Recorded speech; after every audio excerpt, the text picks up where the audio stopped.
कोलकाता में महिला डॉक्टर के साथ हुई दरिंदगी। कोलकाता में महिला डॉक्टर के साथ हुई दरिंदगी के विरोध में भोपाल के समाजसेवी और छात्र छात्राओं ने कैंडल मार्च निकालकर विरोध दर्ज कराया है। उन्होंने घटना की निंदा करते हुए न्याय की मांग की और आरोपी के लिए फांसी की सजा की मांग की। डॉक्टर LN मालविया ने कहा कि महिलाओं की सुरक्षा को लेकर प्रदर्शन किए जा रहे हैं। राज्य हाईकोर्ट के आदेश पर इस मामले के CBI जांच को सौंपी जा चुकी है। समाजसेवी और छात्र छात्राओं ने महिला सुरक्षा के लिए आवाज उठाई और न्याय की मांग की। आज हम सब ये कैंडल मार्च कर रहे हैं। काश ऐसा होता कि हमें ये करने की ज़रूरत ही ना पड़ती।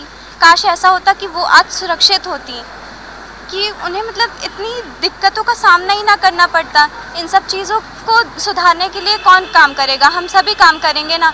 आप लड़कों को भी सभी आदमियों को ये समझना चाहिए कि सब मतलब एक लड़की इंसान होती है, उससे जानवरों की तरह ट्रीट किया जाता है। मतलब हम कहीं पे निकल नहीं सकते हैं, अब मतलब काम कर रहे हैं, पढ़ रहे हैं, उसके बाद हम सेफ्टी के साथ एक अच्छी सुरक्षा के साथ नहीं रह पा रहे हैं, तो फिर क्या मतलब है हमारे इतने पढ़ने लिखने का? क्या मतलब है इक्वालिटी का? जो इक्वालिटी की बात करते हैं आज हम, कि इक्वालिटी मिल रही है, कोई इक्वालिटी नहीं मिल रही है। ये आप सबको भी दिख रहा है आज क्या हो रहा है उनके साथ। तो अब वो तो चली गई ना, उनको तो कोई वापस नहीं ला पाएगा ना। उनकी फैमिली पे क्या गुजर रही होगी, उनकी बेटी के साथ ऐसा हुआ। अब आप सबको सारे लड़कों को भी ये समझना चाहिए कि लड़कियों की सेफ्टी उनके हाथ में है, और हम लड़कियों को भी सशक्त होना चाहिए।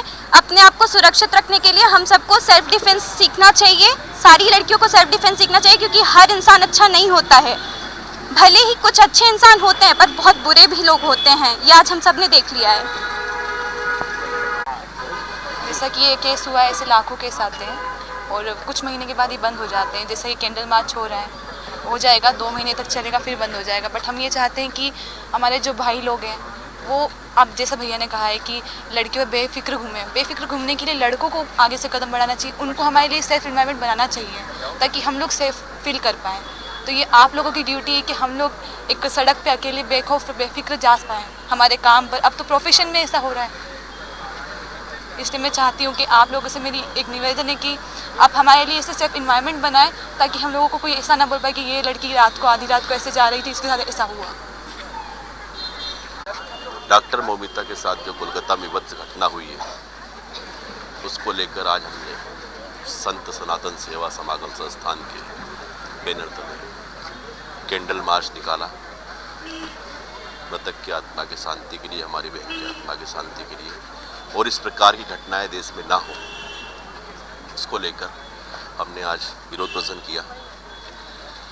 और ऐसे कृत्यों की मैं घोर निंदा करता हूँ। ऐसे आदमियों को चौराहे पर मार कर, सूली पर चढ़ाकर फांसी की सज़ा सारी पब्लिक के सामने देना चाहिए, ताकि लोगों को पता चले कि इस घिनौने कृत्य के लिए कैसी सज़ा होती है। सभी देखें, और इस तरह के जो भी लोग विभत्स मानसिकता के लोग समाज में हैं, वो डरें और समझें कि ऐसा कार्य करने से पहले 10 बार सोचें और सहम जाएं। इसको लेकर हमने आज कैंडल मार्च किया। साथ ही हमारी बहनों को, बच्चियों को ये भी सब सिखाया कि अपनी रक्षा आप स्वयं करना सीखें। कहीं पर भी कुंफू, कराटे, ताइक्वांडो ये सब सीखें। अपने मोबाइल में 100 या जो भी नंबर आपका रहे इमरजेंसी कॉल का, वो डायल करके रखें, ताकि कोई भी घटना आपके साथ गलती से भी हो रही है तो उसको आप दबाएं। क्योंकि देखिए, हर समय माँ बाप, भाई बहन, भाई या कोई भी घर का परिवार का दोस्त आपके साथ 24 घंटे नहीं हो सकता। आजकल आप ऑफिस में काम करते, कॉलेज में पढ़ते, स्कूल में जाते, सभी जगह आपके साथ कहीं ना कहीं नाइट शिफ्ट, डे शिफ्ट, कभी आप मूवी चले गए।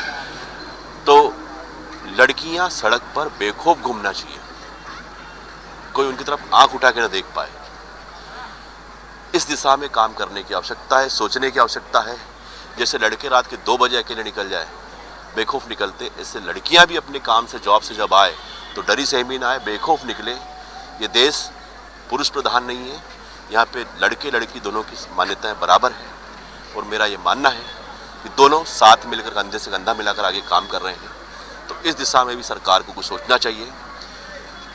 कई तरह से चौकियाँ बने, पुलिस की गश्त तेज हो, वॉलंटियर्स लड़के अपने अपने रहें, कि आज इस मोहल्ले के लड़के वॉलंटियर के रूप में खड़े रहेंगे, कल वहाँ के रहेंगे। इस तरह से कुछ नीतियाँ बने, ताकि बच्चियों को, महिलाओं को, बहनों को, माताओं को सुरक्षा मिल सके। इस दिशा में सभी को मिलकर कदम उठाना चाहिए। पुनः मैं डॉक्टर ममिता जी को श्रद्धांजलि अर्पित करता हूँ और सभी से आग्रह करता हूँ कि इस तरह की घटनाओं को रोकने के लिए अपने लेवल पर जो जो प्रयास हो सके, जितना हो सके आप जागरूकता फैलाएं।